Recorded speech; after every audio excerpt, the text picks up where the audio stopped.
أعوذ بالله من الشيطان الرجيم بسم الله الرحمن الرحيم رب اشرح لي صدري ويسر لي أمري واحلل عقدة من لساني يفقه قولي رب زدني علما رب زدني علما رب زدني علما. So what we discussed so far, um, can anyone share the summary of what we have discussed so far and where we have reached in our story of Yusuf alayhi salam?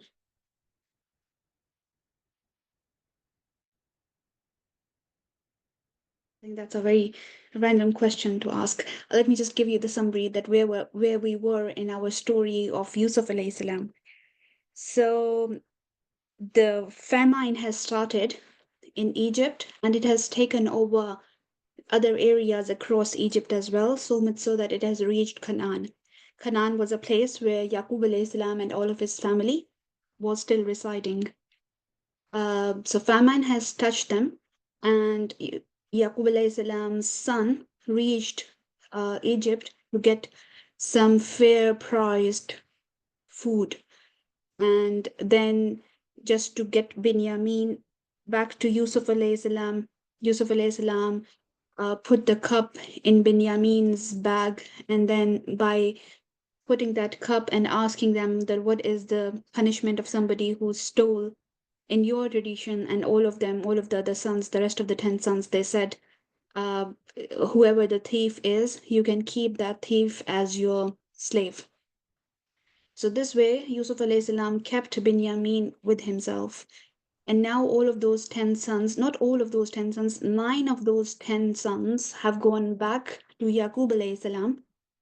One of the sons, he was so embarrassed that he was unable to go back to his father, because the father took an oath from them that you will take care of Binyamin and bring him back with you unless all of you are surrounded. So that particular son of his reminded all of the other brothers that because of that oath, I'm not going back to the father. And you go back to the father, tell him that we do not have any control over what Benjamin do in our absence. So we have no control over that. And you can ask all of the other people who were involved, who were within us, who were with us in the caravan. You can go and ask them if we are telling the truth or lying. So now all of them went back to Yaqub alayhi salam, and gave him the news that Binyamin stole, and because he stole, they have kept the Aziz of Egypt has kept him there, and the other son is not coming because he is worried about the oath, and he is asking your permission if he can come back or something like that. Now, the response of Yaqub alayhi salam on this, when they gave them this statement, the response of Yaqub alayhi salam is so. قال Yaqub alayhi salam said, بل سولت لكم أنفسكم أمرا. Rather, so he's saying, rather, your souls, I do not agree with this translation, your nafs. So nafs is something different than souls. So your nafs have made it very easy for you to come with this kind of excuse. And then he says, فَصَبْرٌ جَمِيل. And then he says that patience is the most beautiful thing that I can do at the moment. Asallahu an ya'tiyani bihim jami'a. Perhaps Allah will bring them all to me together. Innahu huwal alimul hakim. Indeed, it is He who is all-knowing and all-wise. Now, the first question that arises is, the brothers are telling the truth at the moment.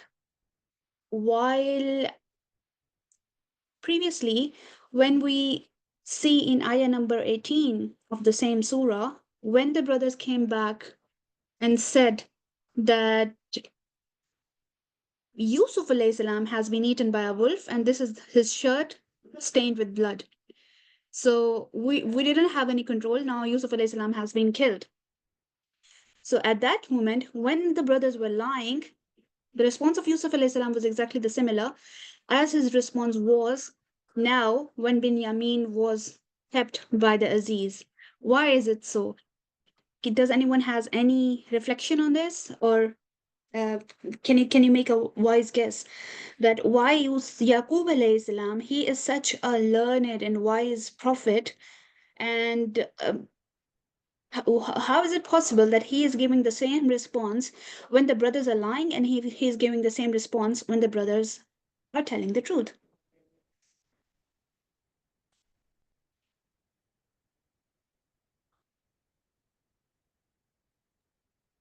Can I give my understanding on this? Yes, please go ahead. So we know that Yaqub al-Islam as a prophet and has extreme wisdom. So in his wisdom, he knows when to confront an issue and when to let time take its toll.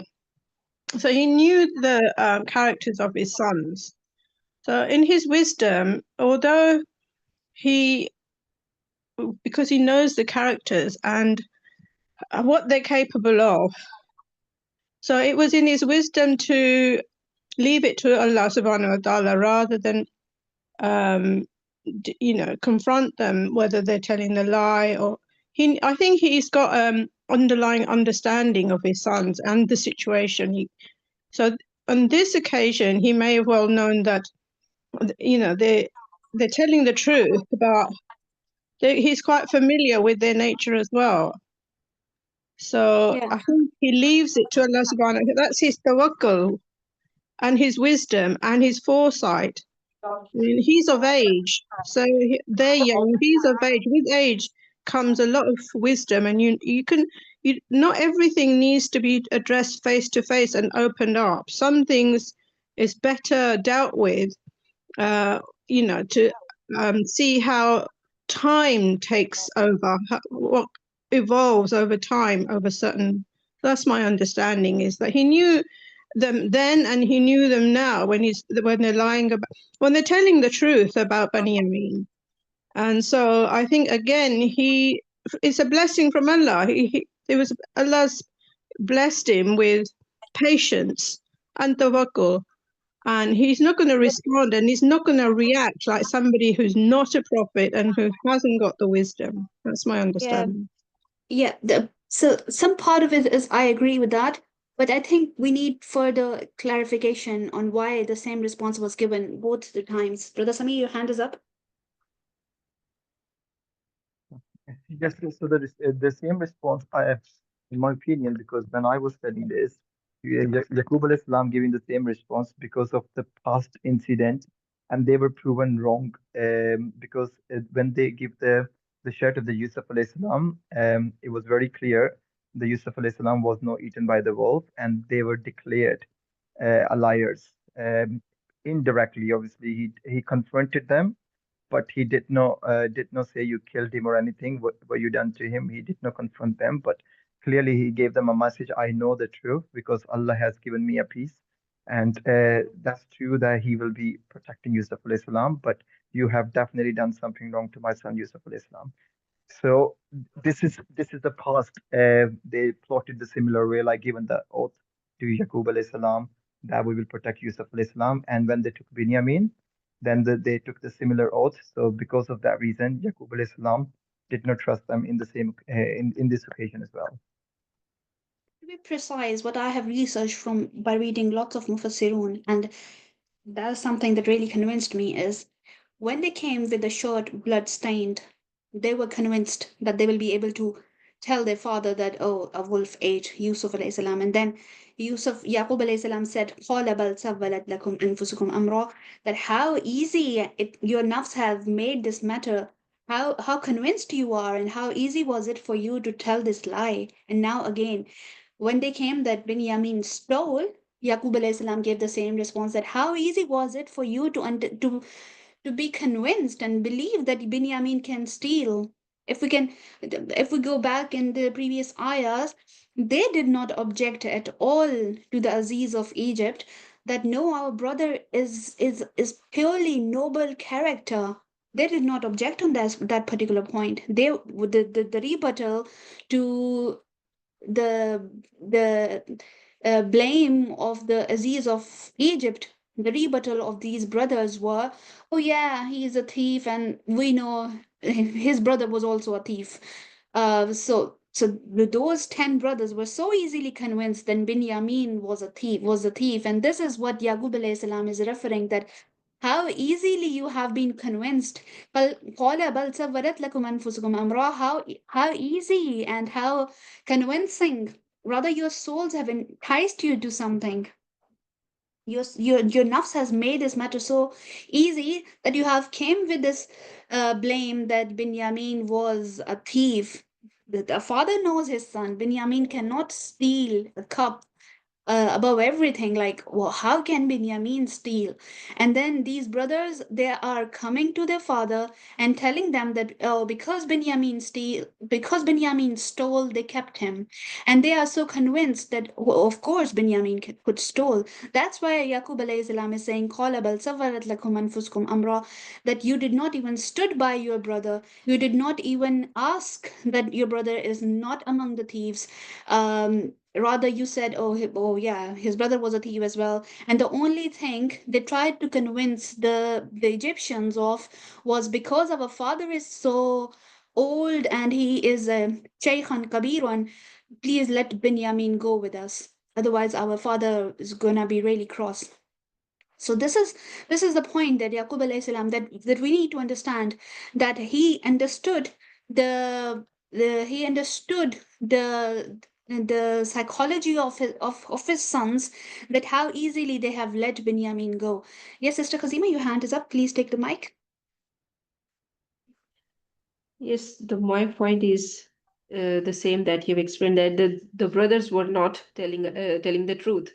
They were again telling a lie, because neither Binyamin nor the Yusuf alayhi salam was from the thieves, because it's clearly explained. Because when they were in front of the Aziz, they said that Binyamin is a thief and his brother is also the thief. When they said فَقَدْ سَرَقَ أَخٌ لَهُ مِنْ قَبْلِ, I mean, they were also saying that Yusuf were also a thief and the Binyamin is also a thief.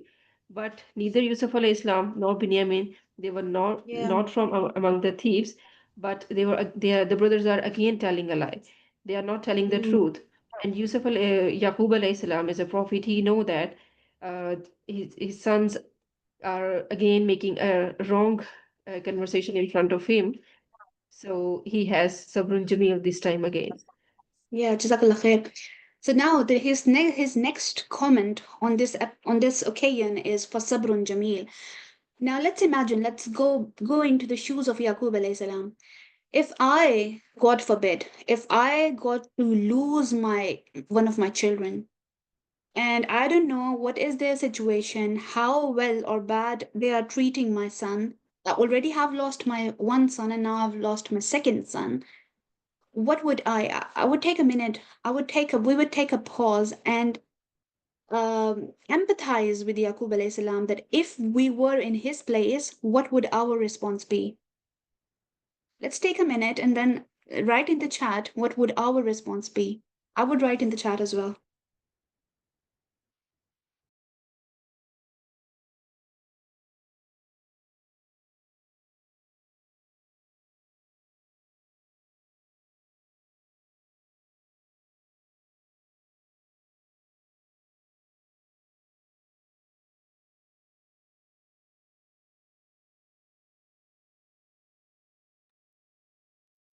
Does anyone want to share their reflections? That, for example, if I get to lose anyone, most beloved one, if I lose that person and I don't know what's happening with them, how would my response be?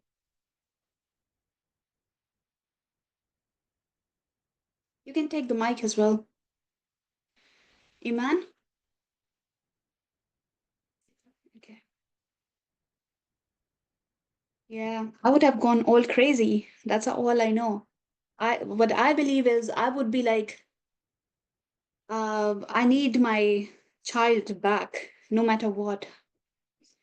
The first instance would be, I need my child back, and this hope that he will be back with me, inshallah. That would be my first response.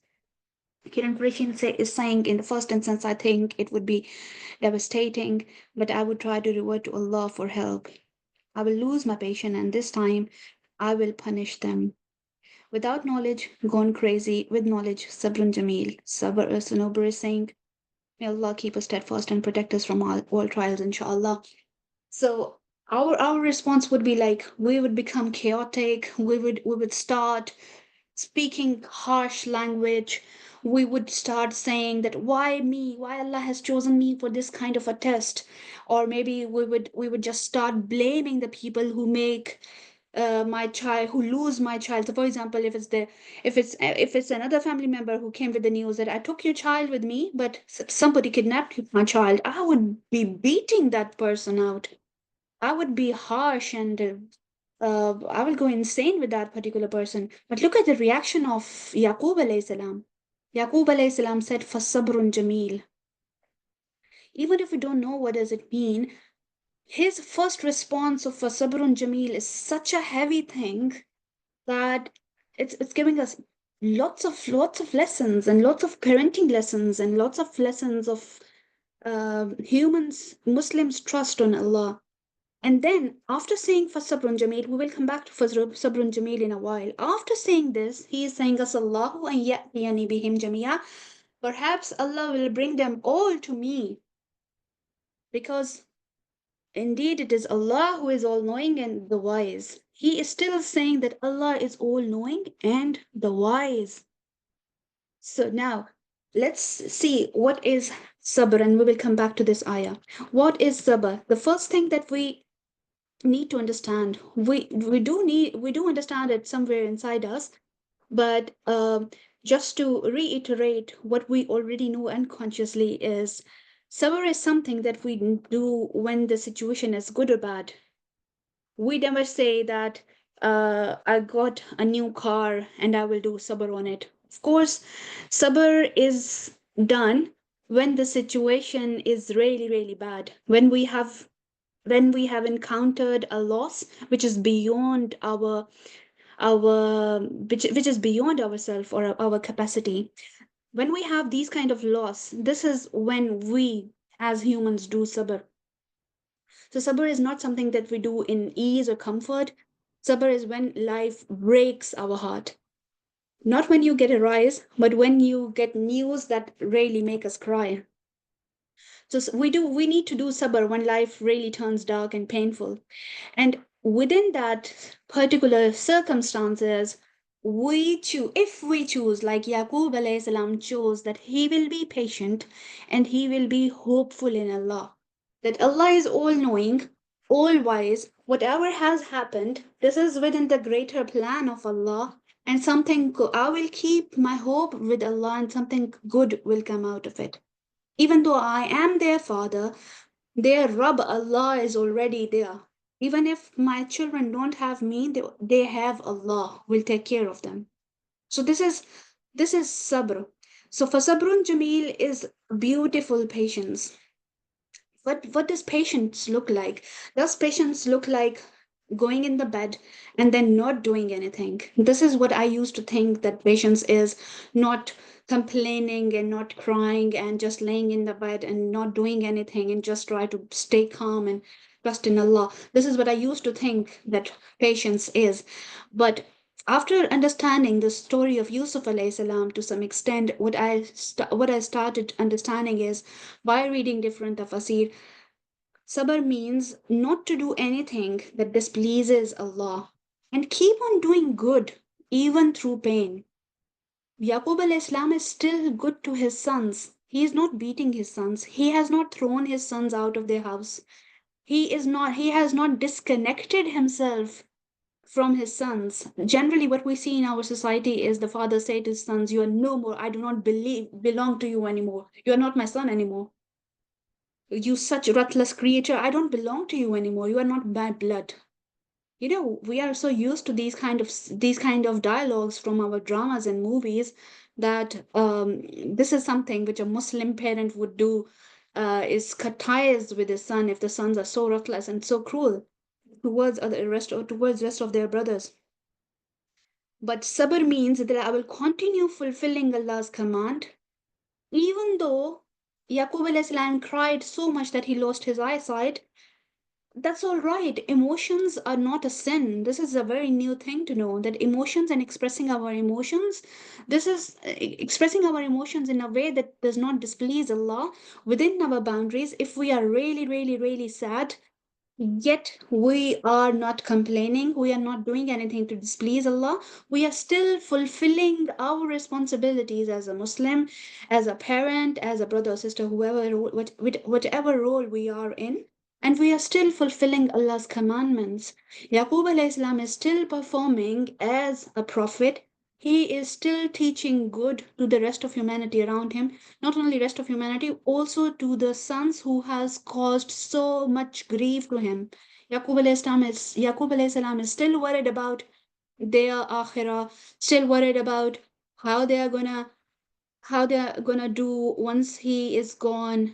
We will see in another surah, Yaqub alayhi salam, when he is on his deathbed, he is asking his sons that once I am gone, who are you going to worship? And all of the sons said that we are going to worship the God of Yaqub alayhi salam and Ibrahim alayhi salam. There's an ayah, this is an extract from that ayah. So Yaqub alayhi salam, even on his deathbed, is worried about who are my sons going to worship. He is after my death, he is still worried about that they come back on the right path. So much so that he is grieving the loss of Yusuf alayhi salam and Binyamin. He is also worried about the akhirah and character and repentance of his remaining sons. So he is not beating them out, and he is saying for Sabrun Jamil that I will still stay steadfast. I will still continue to do what is right, and I will still continue to trust in Allah for Sabrun Jamil. So Yaqub alayhi salam example is a manifestation or a personification of Sabrun Jamil. He cried so much that he lost his sight, yet he never lost his faith. Grief did not channel his patience, and sabr. If, for example, if somebody does not have sabr or does not have strength in him, and if a calamity hits that particular person, how impossible will it become for that person to navigate through his life when he does not know that everything belongs to Allah and Allah is there to take care of everything, when he does not have hope that everything will turn according to Allah's plan, and all I need to do is do everything which Allah has commanded me to do and forbid everything that Allah has asked me to forbid. So sabr is something which will give us spiritual strength and which allows us to navigate through life within difficult situations. So what is not sabrun jamil is complaining about Allah, that why Allah put me in such a situation, becoming unjust or angry. He could have easily become unjust towards his other sons. He could have easily told them really, really bad stuff, that I will ask you on the day of judgment, the fire of hell is waiting for you. He did not say any of those dialogues. He did not say any of those things. And he could have easily turned away from deen, that if this is Islam, okay, I don't belong to it anymore. Or just hurting others from because of your own pain. Yaqub alayhi salam is not doing any of these things. He is, all of his pain is hurting him and eating him from insides. So my understanding, which I have developed after reading all of these tafsir, is whatever happens in our life, it's an opportunity if we are investing in akhirah or not. So for example, if I have a car and I was unable to enjoy my car and somebody stole it, this is a catastrophe. This is this is an incident which is really saddening and which really hurts me. So this is an incident. Even if this incident had not happened, even then the car was temporary. What is the alternative reality? I would have used that car. I would have used it for like years and years, and after all those years, the car would eventually fade, or the car would eventually deteriorate, and I would have to like say bye to that car. And so whatever is there in our lives, even our children, our property, our health, whatever there is, everything is deteriorating, everything is temporary. sooner or later, we have to say bye to everything. If something leaves us way earlier than we were expecting it to leave, is Fasabrun Jamil means it's an opportunity for us to invest by giving the right reaction to that particular situation. So if somebody stole my car, it's an opportunity for me to invest in that situation by reacting in a way that will please Allah. If I am doing fasabrun jameel, if I'm doing sabr, if I'm not doing anything that will displease Allah, if I'm not uttering bad words out of my mouth, if I'm still doing what I'm supposed to do as a Muslim, as a parent, as a brother or sister, I'm not just curling up in the bed and abandoning all of my responsibilities. Why? Because I am grieving over my loss. So this is not sabr. So if I've lost my car, I should have trust in Allah that everything belongs to Allah. Everything happens by the will of Allah. There must be something good in the plan of Allah that this situation has arisen, and I remember all of the blessings of Allah. What's wrong if Allah has taken one person away from my life or one thing away from my life? I still believe in Allah. I will still continue to do actions that please Allah. This is for Sabrun Jameel. So whatever response we give in any situation, this is an investment. So if we have hardship, if we have some big loss in our life, and if we do patience over that on that particular situation, we will have reward in akhirah. And if we have some blessings, even that is a test, and even that is a an opportunity to give a response that will help us do an investment for our akhirah. So every movement is a transaction, and every response is a chance to invest in Jannah. So this was my understanding of Sabrun Jameel. If anyone has some better understanding of Sabrun Jameel or a different perspective, please take the mic. I would say if a calamity hit anybody, you would take some rational and practical steps. For example, nowadays, you wouldn't sit and just accept things. You would try and to do, you take steps to find out, for example, go back to the scene of the crime. There's so much investigation to be done. There's so many people to be, once you've done everything possible, which is within your capability, then the time comes to put it to Allah, because you're still expected of you.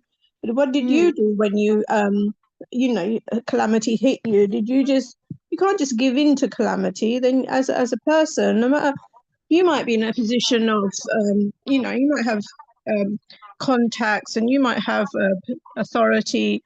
You're going to exercise, you're going to utilize all the resources Allah has given to you before you give up on the situation. It's just not, it just doesn't, it's Yeah, not just, definitely.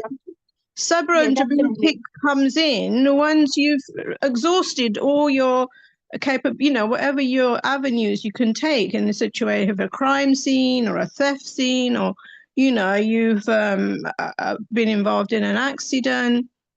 If you're not totally helpless, you're gonna push yourself to explore all avenues. You're not just going to start exercising sabr jamil at that given moment. It comes in it comes in at the right time, when you wouldn't rest. Your days and night, 24 hours, you'd be awake and thinking about the calamity, and Yeah, whatever's in our definitely. control. Yeah, Jazakallah khair. A very brilliant point by Sister Rubina. If we look, what patience look like is continuing fulfilling Allah's command, and one of the commandments of Allah is taking all of the asbab, tying your camel and then trusting Allah. So taking all of the asbab to remove that calamity or reverse that calamity, this is a part of sabr. This is because this is a part of Allah's commandment, that I will continue doing whatever Allah has commanded. And then we will see that Yaqub alayhi salam will as the story will progress, Yaqub alayhi salam will command his children to go back and look for Yusuf alayhi salam. Very brilliant point added, and this explanation was necessary to be explained here. Jazakallah khairan kaseera. So, Jazakallah, let's move to ayah number 84. And then watawallah, he turned away from them. He was so disgusted that the brothers took that blame on Binyamin so easily. Brother accepted that their brother is a thief. Binyamin is a thief. They accepted it so easily, and he was so disgusted by this that he turned away from them for a while. وَتَوَلَّى عَنْهُمْ. So, for example, sometimes when we are in a situation where people are not in a mood to listen to anything or to understand that they have done something wrong, it's wise to take a moment away from them so that they need to think what they have done, and we need to console ourselves as well. وَتَوَلَّى عَنْهُمْ. So he turned away from them. وَقَالَ يَا أَسَفَا. And then he said, oh, my sorrow over Yusuf alayhi salam. Ya Asafa. This is he is remembering. Ya Asafa ala Yusuf. Ya Asafa is a call that he all of a sudden remembered all the pain inflicted over him by the loss of Yusuf. Everything came back to him as a very fresh memory, and then he grieved over that memory once again. And he grieved over the loss of Yusuf alayhi salam once again, so much so that وَبِيَدَّتْ عَيْنَاهُ, that his eyes became wide, min al-hazni, from grief, فَهُوَ كَذِيمٌ, and he was of that a suppressor. We will go into these words in a while. So now this is an amazing point. He has just lost Binyamin, but then losing Binyamin brought back the memory of losing Yusuf again. So much so that this grief that he was holding within himself made his eyes turn white, and he lost his eyesight. There are many psychological disorders where immense grief and long-term holding of your emotional loss can make you lose your eyesight. And once that particular emotional loss is reversed, you can regain your eyesight. Some psychologists would be able to name those diseases, but I have come across few of them where these symptoms happens because of grieving over a long period of time and massive amount of griefs, and these can be reversed. So here Allah is telling us وَبْيَضَّتْ عَيْنَاهُ مِنَ الْحُزْنِ وَهُوَ كَظِيمٌ. What is huzn? Huzn is a feeling, is an emotion. This is an emotion of inner sorrow, emotional pain and distress. It is the feeling itself and the experience of sadness, often due to loss, fear, and hardship. So this is his internal feeling of sadness, an extreme amount of sadness and emotional pain. Whereas Kazim is something very different. Kazim is your reaction to huzn. So فَهُوَ Kazim is a jumla hal here that Allah is telling in us that his eyes turned white because of sorrow in a state that he was a Kazim. What does Kazim mean? So sometimes when we are very angry, we take our anger out by speaking or by hitting somebody or using harsh words. On the contrary, there is another state which is called as Kazim. Kazim is when somebody is taking all of those emotions within himself, he is holding back all of his sadness and anger, and he is not taking it out.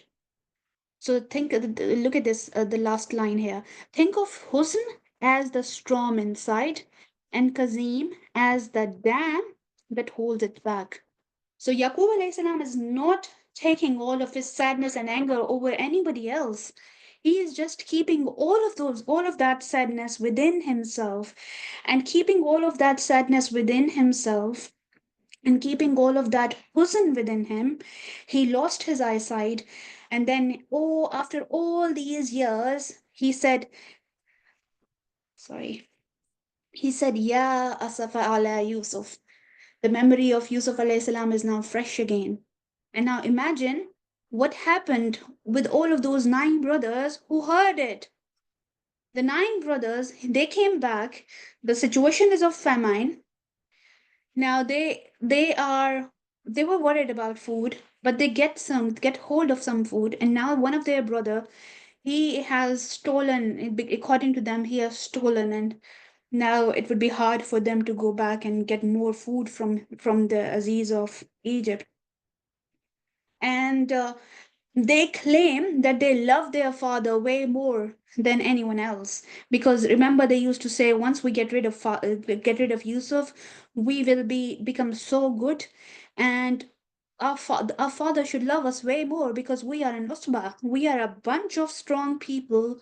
We are a bunch of strong men and strong brothers, and we have so much capabilities. Our father should just love us because of how strong we are. And let's just take Yusuf out of the scene, and all of his love will be toward us. All of them wanted the memory of Yusuf alayhi salam to be removed from where? To be removed from the heart of Yaqub alayhi salam, so that all of his attention comes back to these usba, these 10 brothers. And now imagine what would have happened with all of those 9 brothers on the mention of Ya Asafa ala Yusuf.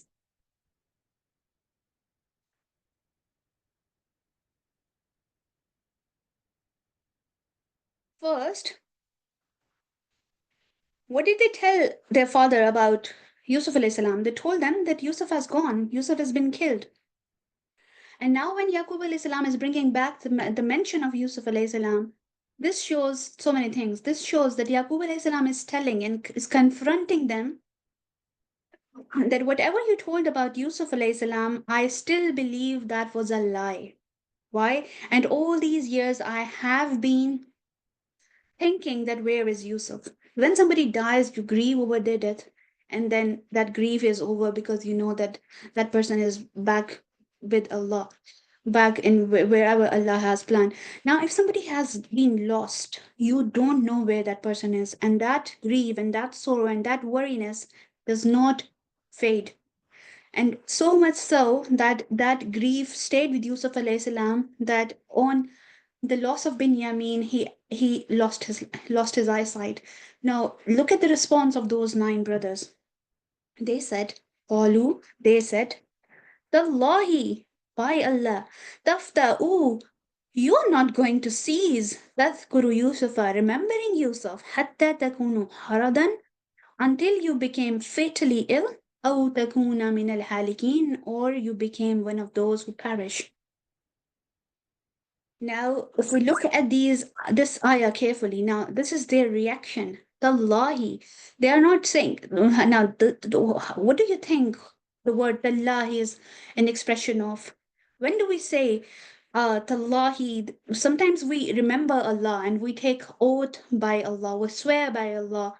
When we want to mention that we believe in Allah, and because of that belief, we are taking an oath in His name, or we are swearing in His name. They are saying Tallahi just to bring more emphasis and more confidence in their statement, and they are saying it angrily. قالوا تالله تفتأوا. We swear by Allah that you are not going to remember and mention Yusuf alayhi salam. Taskuru means have both the meanings. It has the meaning of remembering, and it has the meaning of mentioning. So when Yaqub alayhi salam mentioned Yusuf alayhi salam, it means that he has been remembering Yusuf alayhi salam all these years. And now the brothers have become irritated by the mention of Yusuf alayhi salam, and they are saying, we are amazed and shocked that you are never gonna stop remembering Yusuf. And haradan means that somebody has become sick with grief mentally and emotionally, so much so that their body has been weakened, ruined by pain and obsession. And a person is no longer functional because he is so much overwhelmed by the loss. They are saying that, what do you want to do with yourself? Do you want to be a person who is no longer functional because of this loss, or do you want to kill yourself out of this remembrance? So they are extremely irritated. We can see by the look of this ayah that they are extremely irritated by the mention of Yusuf alayhi salam. And they are extremely irritated that Yaqub alayhi salam is still mentioning Yusuf alayhi salam. They are irritated by the fact that we hurt you, but we are hurt that you are mentioning that we hurt you. This is that kind of a toxic relationship that don't even tell us that we are the cause of your hurt. We are the cause of your sorrowness. Why? Because it hurt us. It makes us irritate. So please say sorry to us that you are hurt by our actions. This is the kind of toxic love that the brothers, that the children, that the rest of the sons want from their father. They are saying that even if we have gotten rid of Yusuf alayhi salam, you should be entirely loving toward us, and you should not be worried about whatever we have done, and you should not be hurt by whatever we have done. So this is one of the aspects to look at this ayah. Another aspect of looking at this ayah is, why does somebody get irritated by the mention of a name? Sometimes we get irritated when something is mentioned because of some unexplained, unexposed guilt that we have within ourselves. The irritation they are having by the mention of Yusuf alayhi salam shows that they have some kind of guilt within themselves, and they are just not encountering that guilt. And when Yaqub alayhi salam mentioned Yusuf alayhi salam, they started shouting and scolding their father that, are you gonna make yourself die out of this sorrow? Imagine our parents, a parent who is very old, and he has just received a news that he has lost another son of his. By any means do you think this is appropriate to deal with that particular person with shouting or abusing?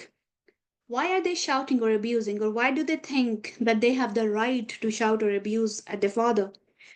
Apparently so, they are saying that we are worried for you so much that because of your well-being, we are shouting at you. You should take care of yourself, and we are shouting it and saying it to you by shouting that you should take care of yourself. This is a norm that we see in our society as well. Every human being deserves love, respect, and protection.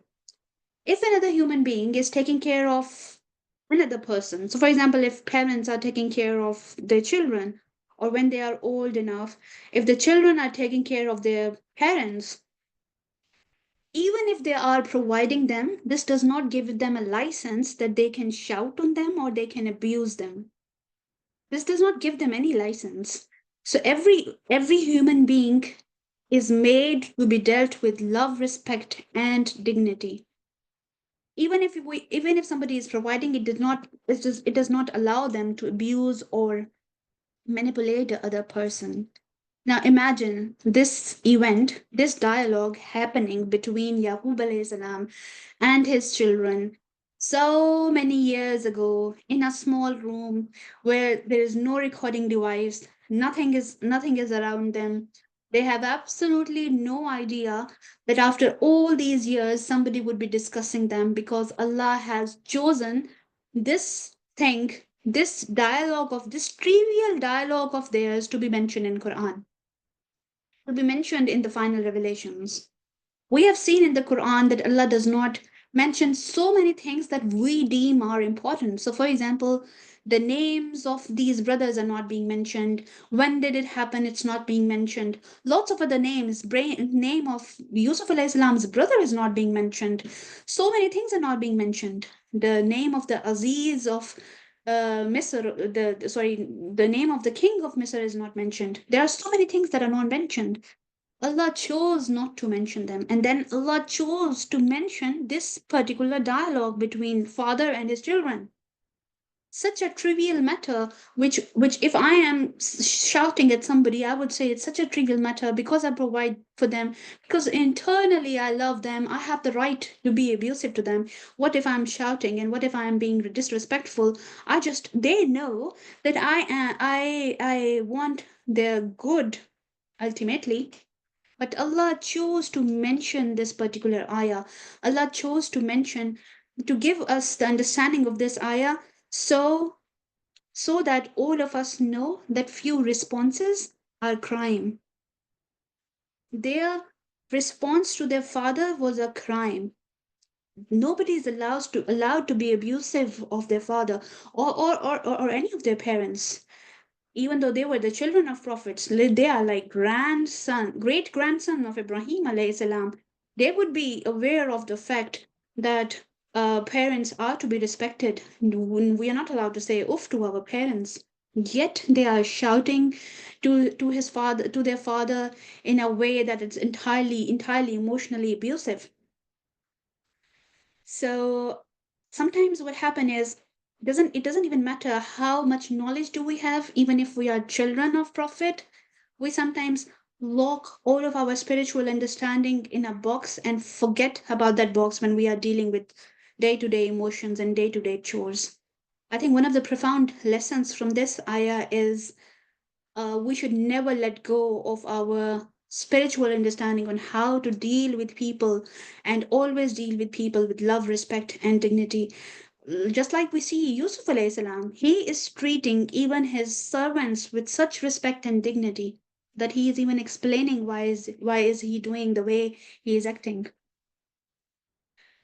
So now we will see what is the response of Yaqub alayhi salam to all of their abuse or all of their shouting.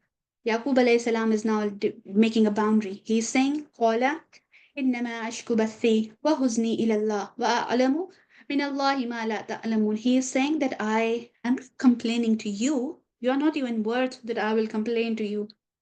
Or he said, I only complain of my suffering and my grief to Allah, and I know from Allah that which you do not know. So he is saying that I present all of my worries. So Basi means outward expression of pain, and Huzn means internal sorrow, the hidden, unspoken word, deep, long-lasting, hidden sorrow. So Yaqub alayhi salam is saying, not only my outward expression, but also my internal sorrow. Whatever emotions I carry, I complain about, and I present my emotional weaknesses only to Allah, because I know from Allah things that you do not know, that the healing would come from Allah. And then now that he has presented all of his feelings, and he has presented all of his worrying, all of his grievances to Allah, now look at his reaction. Now he has gone towards Allah, and now look at his reaction. Now, after after talking to Allah and after presenting his case to Allah, now he is coming back with something remarkable. Now he is coming back to his son and saying, Ya Baniya. Ya Baniya is an expression of extreme love towards your children. He's not saying he's not saying children. He's saying, my beloved children, Izhabu, go. Fatahassasu, and find out about Yusuf. Fatahassasu means to search carefully, inquire, and seek information, but with gentleness, sensitive, and discretion. It often applies to listening, observing, and feeling things out without causing harm or drawing attention. You remember Yaqub alayhi salam told his children to enter Egypt from different gates. And one of the interpretations that Mufassirun did at that particular occasion is, maybe, so this cannot be only because of evil eye, because even if they are going to Egypt from different gates, they will gather together at the house of minister, wherever the food will be distributed. Ultimately, they are going to get together. And if Yaqub alayhi salam was worried about his about evil eye, then why he wasn't worried about the evil eye the first time all of the sons were going back there together? Yeah, sorry, Samir, your hand is up. Please take the mic. Yes, you know, the Yaqub alayhi salam, when he mentioned to his kids, like, go from the 12 gates, different gates. I read one of the interpretation of the scholar. It wasn't even only evil eye. It was also the intellect behind was, in case the Misr of Egypt has any trap for them. So if they all go from the one gate, they all get trapped. And if in case it's actually a trap, so if any of the brothers get trapped, the other brothers can actually see that and they can avoid that trap. Just want to add this. Yeah, can I add also? I read from explanation of Maulana Mududi, in which he says that it was common for wherever they saw a group of people, they considered them to be bandits. So it was they didn't want them to be seen as like they were gangs or bandits and wanted to do any harm. So he asked them to go from different gates rather than go as one group. Yeah, Jazakallah khair. It's these are points that can be taken for the explanation. So yeah, these can be valid explanation, and one of the explanation can be that Yaqub alayhi salam wanted, because there is famine everywhere, all of the countries surrounding Egypt, involving Canaan, Arabian Peninsula, and lots of countries around has been inflicted by a famine, and people were making their way to Egypt to get food because they got to know that there is a fair Aziz who is still keeping fair prices while everywhere things are pretty much on higher prices or there is scarcity. So Yaqub alayhi salam asked them to go from different gates. And now he is, after consulting Allah, after telling Allah of all of his huzn and bath, now he came back with a statement, and he's saying, ya baniya idhabu fatahassasu min Yusuf wa akhihi wa la tayasu min rawhillah.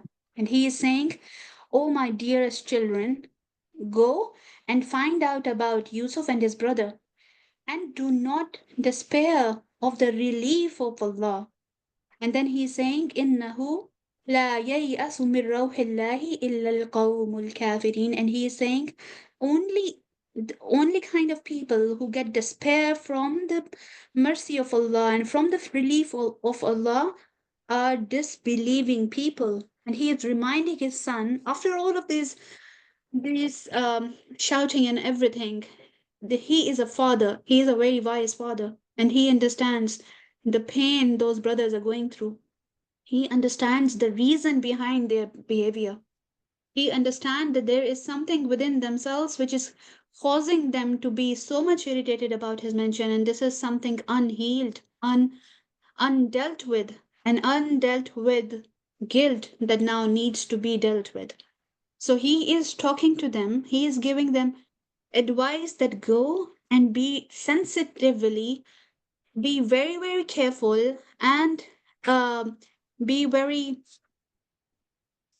careful and inquire and seek information about Yusuf alayhi salam and his brother.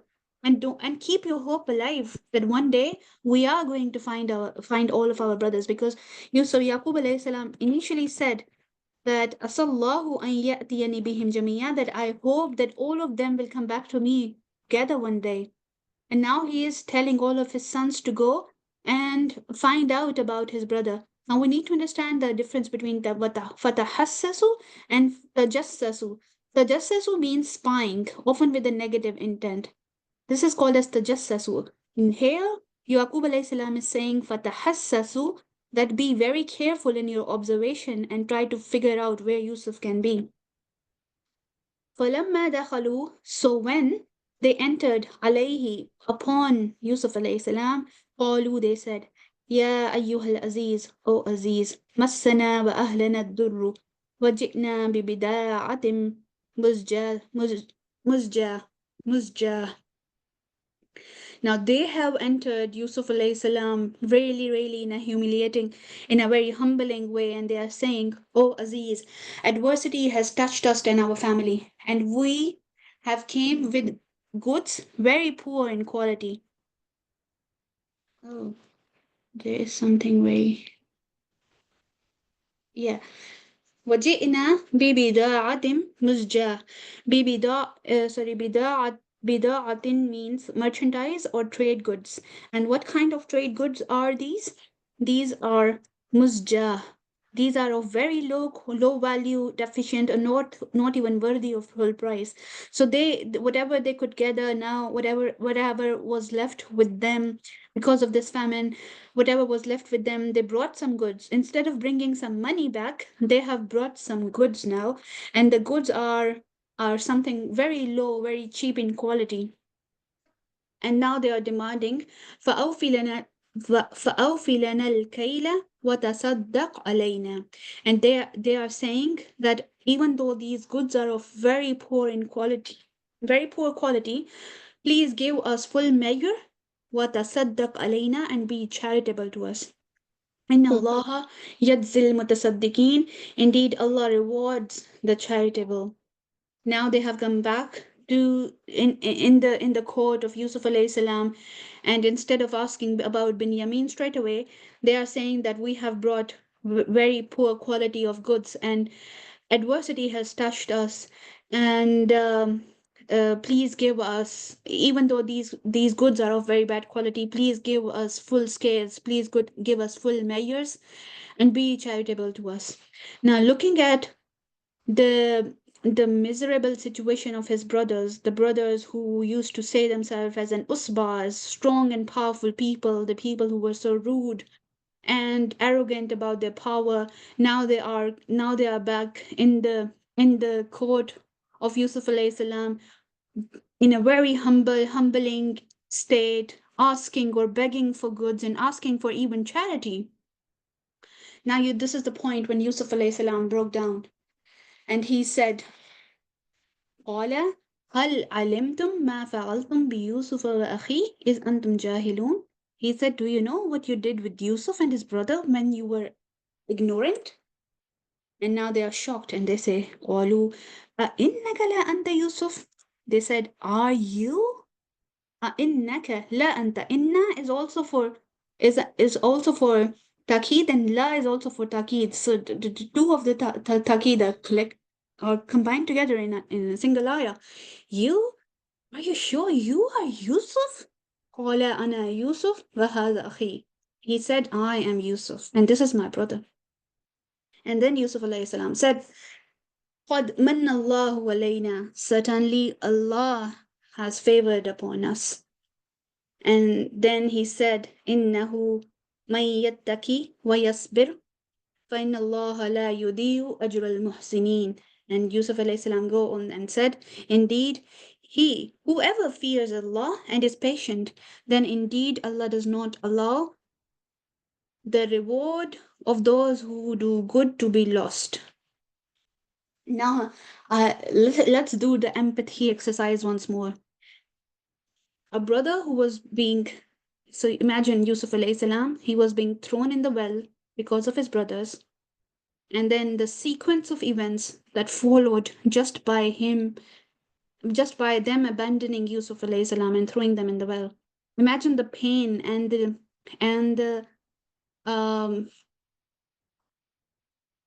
agony Yusuf alayhi salam would be feeling when they are throwing them in the well, his own brothers.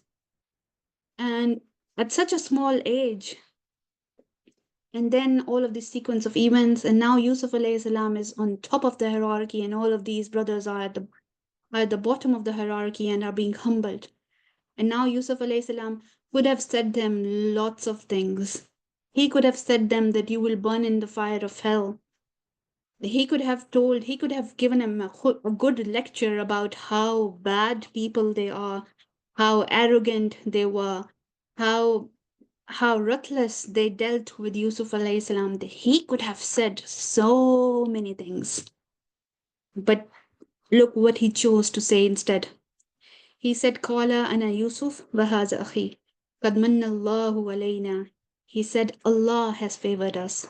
Now, if we need to understand what Yusuf alayhi salam mean by saying Qad manna Allahu alayna, that Allah has favored us,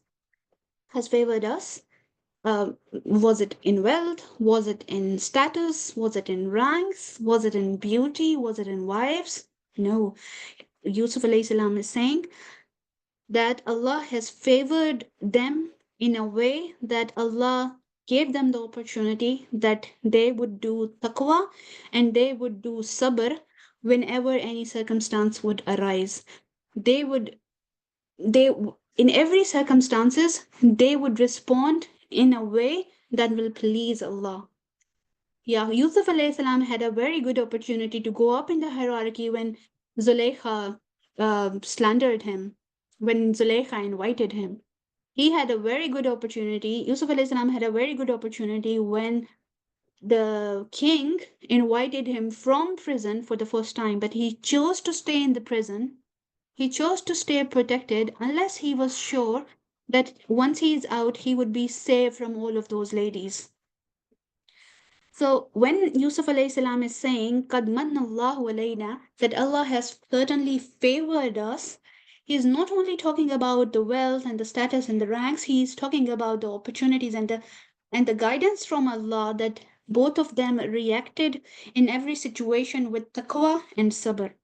And then he is saying, Innahu man yattaki wa yasbir, fa inna Allah la yadi'u ajra al-muhsinin. He is saying that it's not only us. This opportunity and this favor is not only granted for us, this is for anyone. Man yattaki wa yasbir. Whoever fears Allah, whoever choose taqwa and sabr, then Allah is not going to waste the reward of muhsin. So this ayah is, I find this ayah life-changing. This is a recipe. So for example, we have lots of laws in the universe. There's law of gravity. Law of gravity applies everywhere. Then we have lots of other laws. The law is a law because things would act according to the law every single time. Now in Quran, Allah is giving us a universal law via this story, that whoever will choose taqwa and sabr, they will be among the muhsineen. So whoever is choosing taqwa and sabr, this is equal to ihsan. Whoever is muttaqi and sabir, he will become a muhsin. And being a muhsin is the highest level of iman, is the highest level which a human being can achieve, which a Muslim can achieve. So Yusuf alayhi salam is giving the recipe of being a Muslim. What is taqwa? So taqwa is that we are always aware that Allah is looking at us and we will respond in situations according to the commandments of Allah. When Zulaykha invited her, he responded according to the commandments of Allah. He did not say, just like his brothers, that let me do this wrong thing one time and after that I will be good. No. His taqwa was such brilliant that not even on a single occasion he chose his nafs over his taqwa. He chose taqwa all the time. Even in the prison, he chose to speak the truth. And then what is sabr? Once we have done taqwa, then whatever consequences of that taqwa is, Yusuf alayhi salam exhibited taqwa by saying no to Zulaykha. And now whatever consequences would be because of choosing taqwa over any other thing, whatever consequences would be there, sabr is the reaction to those circumstances, that they will still stay steadfast, they will still be patient in the face of difficulties. So he remained faithful in jail, and in jail he's not doing nothing. He's still doing so good that all of the prisoners and maybe the other inmates, everybody is taking benefit from his character, and he is even doing dawah work over there. So he is doing sabr when he was wrongfully accused. He was doing sabr. He was not telling everyone that I am son of Yaqub and my brothers threw me in the well, because he knew that even if he went back to Yaqub alayhi salam, somehow the brothers would do the same to him back again. This time he was saved, but just by because he was taken out of the well. On another occasion, the brother could actually fed him to the wolves. So taqwa and sabr is equal to being a muhsin. Brother Sami, take the mic, please. Your hand is up. Yes, sister, I just wanted to add one more thing from the reflection point of view.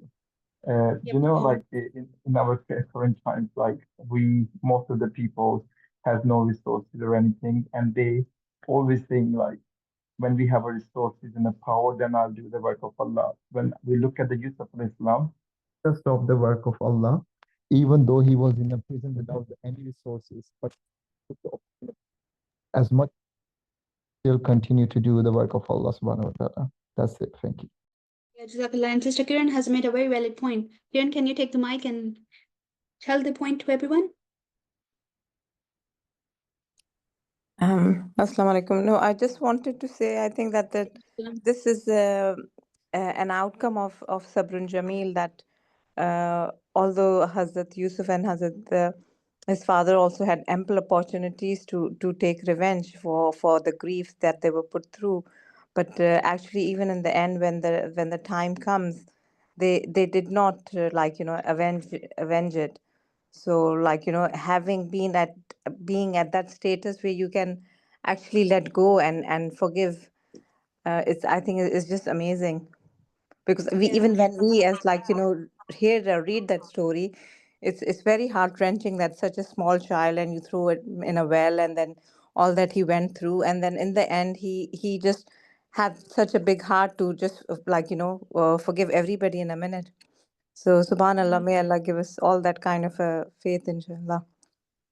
And do you remember that Rasulullah sallallahu alaihi wasallam followed his brother when he was given the same opportunity as well?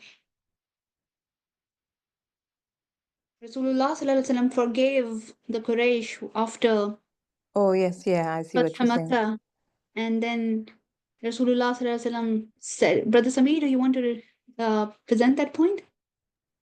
Yes, at the time of the Makkah victory, the Yusuf, the Prophet Muhammad, peace be upon him, mentioned to ask the question to people of Quraysh, what do you expect me? How do you want me to treat you? What do you expect my response to you today? And they actually responded back to him that you're a kind person and you always forgive.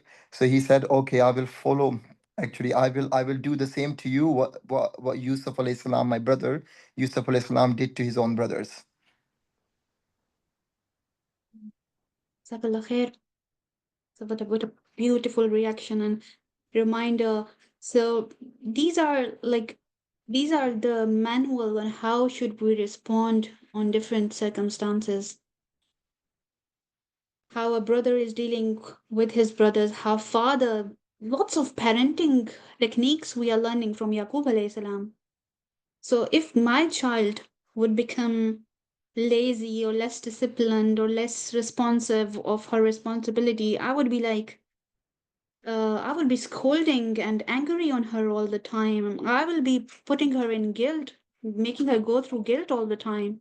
Whereas Yaqub alayhi salam, he is not making them go through any kind of guilt. He is just advising them, and he is all the time worried about their akhirah. Even if we look at Yusuf alayhi salam, why he made all of his brothers go through the sequence of events. So, for example, by taking Binyamin, he made them go through some part of whatever he went through just to make them realize and relive the situation so that they become sorry of whatever they did. And on the first glimpse of seeing them a little bit broken, Yusuf alayhi salam did not make them go through any of the other things. He could have asked them, okay, now go and live in the prison for 9 years while I will take my parents and I will keep them with me. He did not ask his brothers to go and live in the prison or anything like that.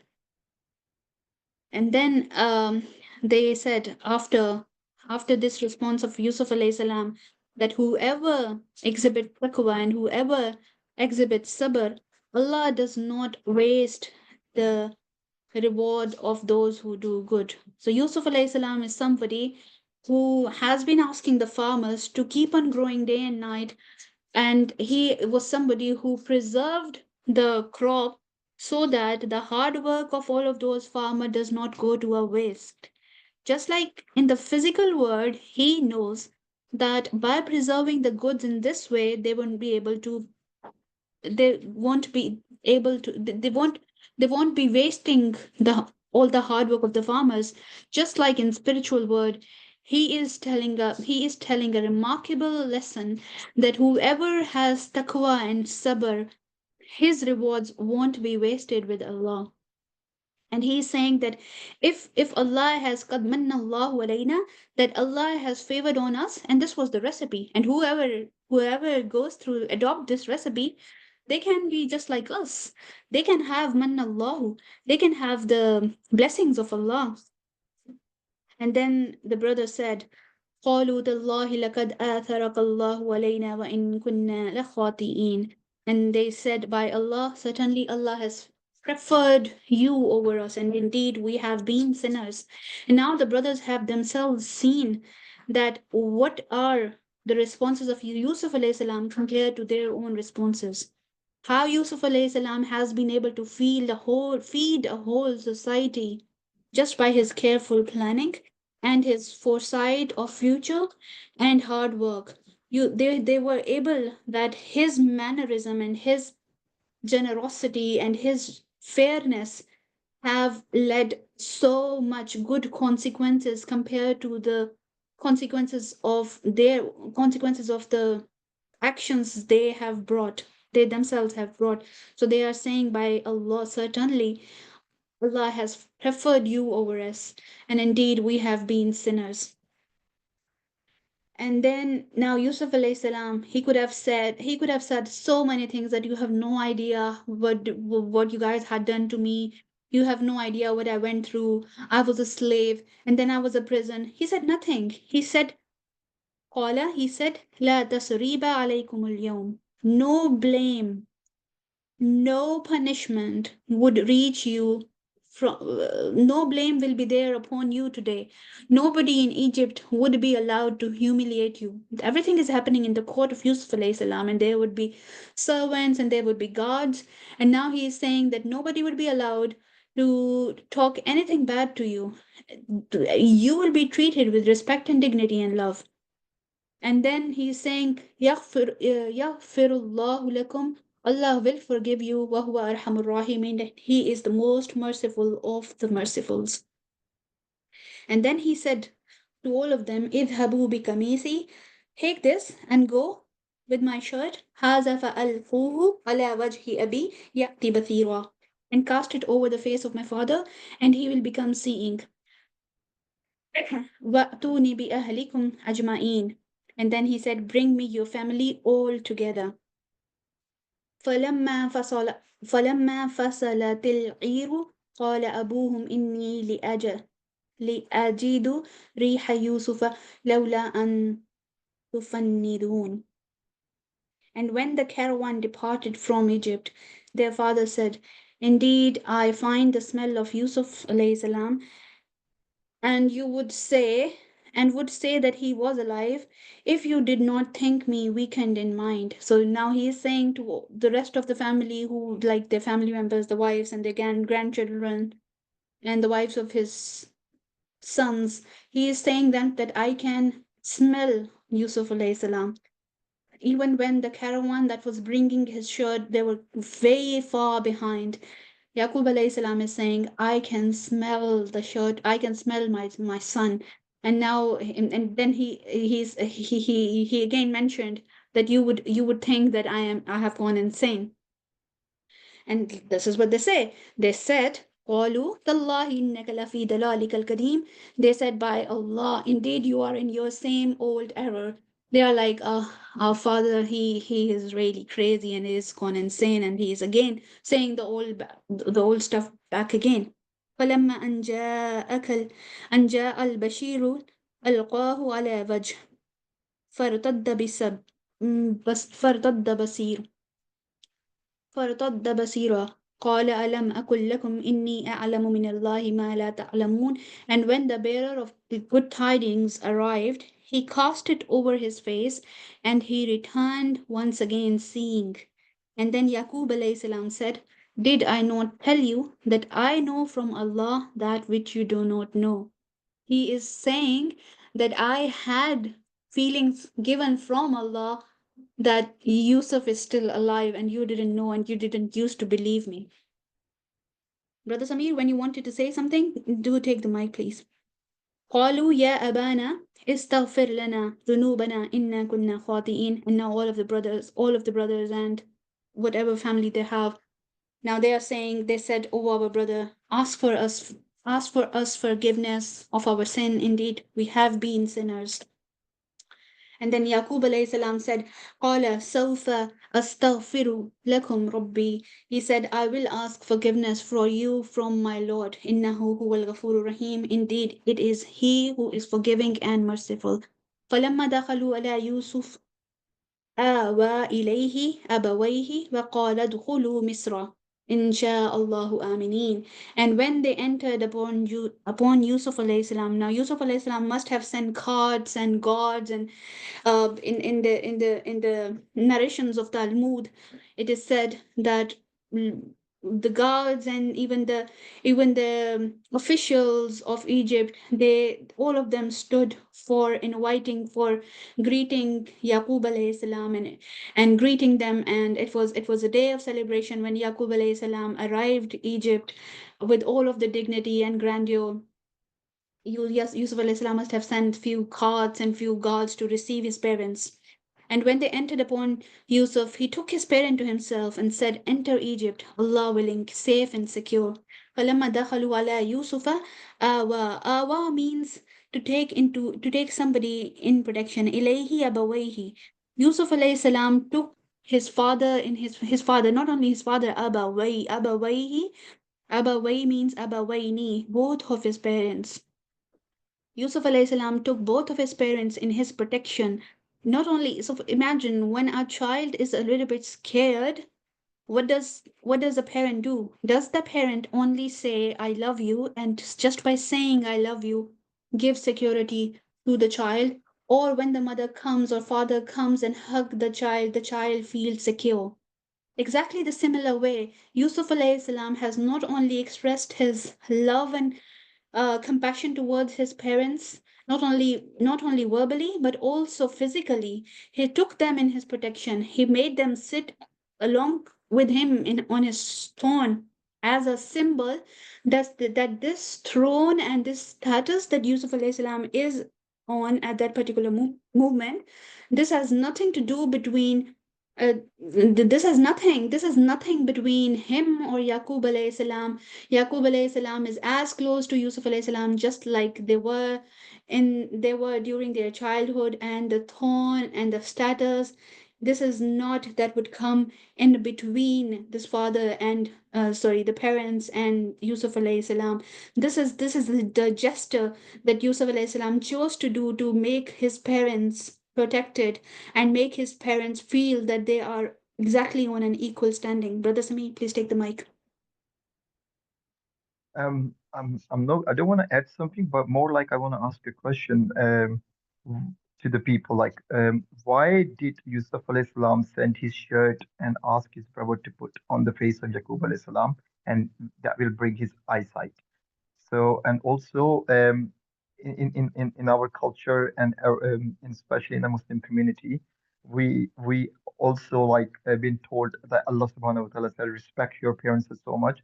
So why did also Yusuf al-Islam not send any protocol to bring his dad and a family back to Egypt through the protocol, or even go himself and bring him here?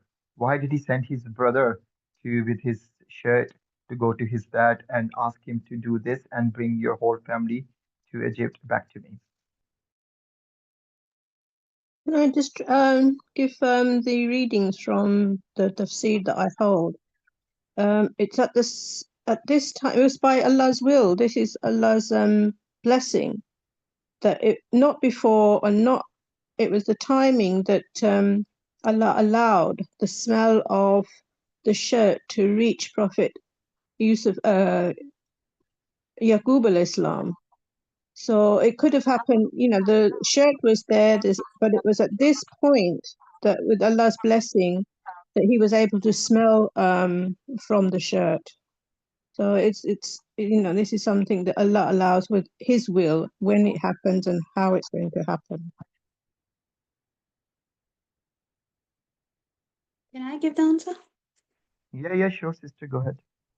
So what I read is there are few psychological conditions, few psychological disease that can have effect.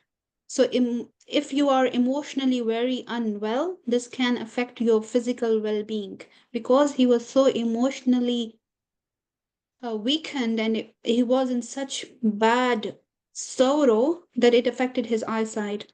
Once he had his shirt back on himself, he knew Yusuf is alive, he knew Yusuf is well, and then he got to know about all of that. Yusuf is the Aziz of Misr.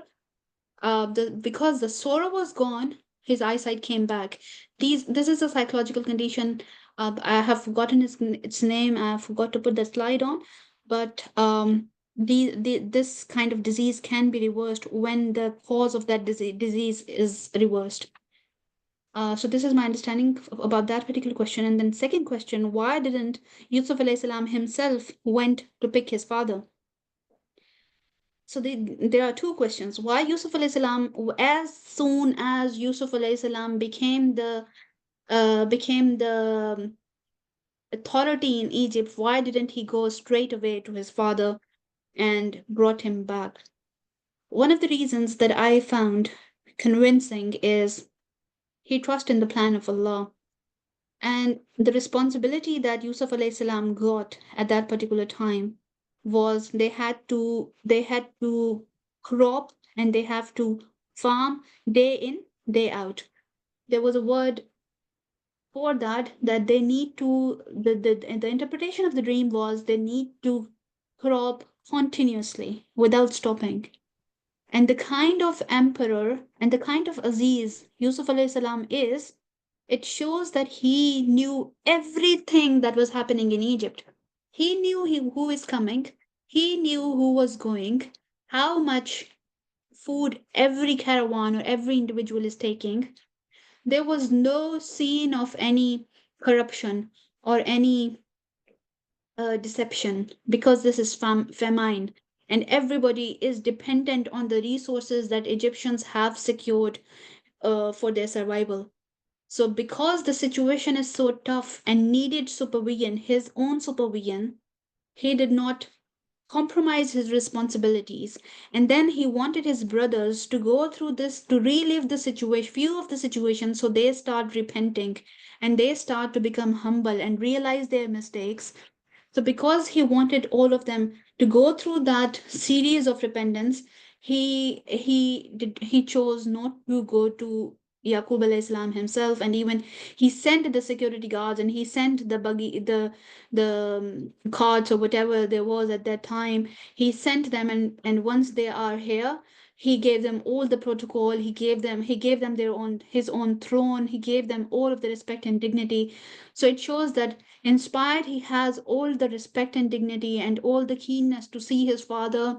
He was still a very, very responsible ruler and responsible person, just like Sulaiman alayhi salam, who used to know that even if one bird from his empire is missing, he would know. Similarly, Yusuf alayhi salam is such a ruler, such a just ruler, that he knew everything. He was not like that because of my emotional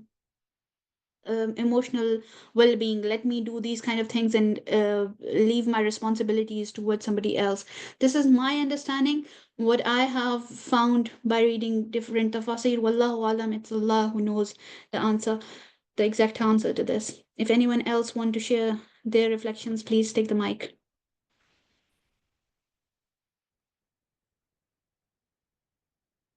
Okay, then let's just move. Sorry, Samir, go on. Can I quickly do it? Yep. Yes. So you're absolutely right, spot on about everything. But on top, this is the definition Allah actually showing us through the Yusuf alayhi salam with his intellect as well. Once you're given the job of the people and as a leader, you're working for Allah subhanahu wa ta'ala if you're a good leader, a correct right leader. And then you don't get involved into the nepotism because it's my family, they should have set this protocol. Because you abide the law and you give the example to people to abide the law and how you should abide the law as when if you become a leader. He could have used all the resources and just for his family protocol, but he didn't do that. On the second side, when he sent the shirt of through his brother, there was a couple of reasons you're going to mention in the after ayah as well about the forgiveness of Yaqub alayhi salam delay, but also as you mentioned about the psychological one, if we look at the first part of the Yusuf alayhi salam, when he was killed and his brother brought the shirt to Yaqub alayhi salam, this is the similar way Yusuf alayhi salam. I read in Ibn Kathir that he was the same brother who brought the shirt when he was when he made up the story to Yaqub alayhi salam that Yusuf alayhi salam was eaten by the wolf, and then Yusuf alayhi salam gave his same shirt, not the same shirt. Yusuf alayhi salam gave the shirt to the same brother to go back to the Yaqub alayhi salam and tell him that Yusuf alayhi salam is alive, and put that shirt on his face with the will of the Allah. His eyesight will come back. So just to remind him, to shock him to do everything according to psychologically and miraculously by the will of the Allah. Jazakallah khair. Yeah. Jazakallah khair. Now let's pause. We have done up until ayah 99. We are on our 90 minutes mark. We will start from ayah 100 inshallah in the next session. I request you all to fill this feedback form in. This helps us to improve, and this helps us identify the weak areas. And the second thing that I want to request is me and Samir and all of the team, all of us are students trying to work hard to understand the Book of Allah and trying to take the wisdom out of the stories that Allah chose to tell us. If any one of you want to take the responsibility and present the story, share the wisdoms, please message us, and we will take you happily on board. And I request all of you to come prepared, read your tafsir of your choice, so that we can have further perspective on how to look at things. Anyone's perspective can open doors of understanding for anyone, and that will become a sadqa jariyah. Jazakallahu khairan kaseera for taking time out and listening to the presentation. I hope it is useful for all of us. سبحانك اللهم وبحمدك نشهد أن لا إله إلا أنت نستغفرك ونتوب إليك. Please fill in the feedback form. Assalamu alaikum wa rahmatullah. Wa alaikum assalam. Jazakallah khair for the presentation. Jazakallah khair. وإياكم.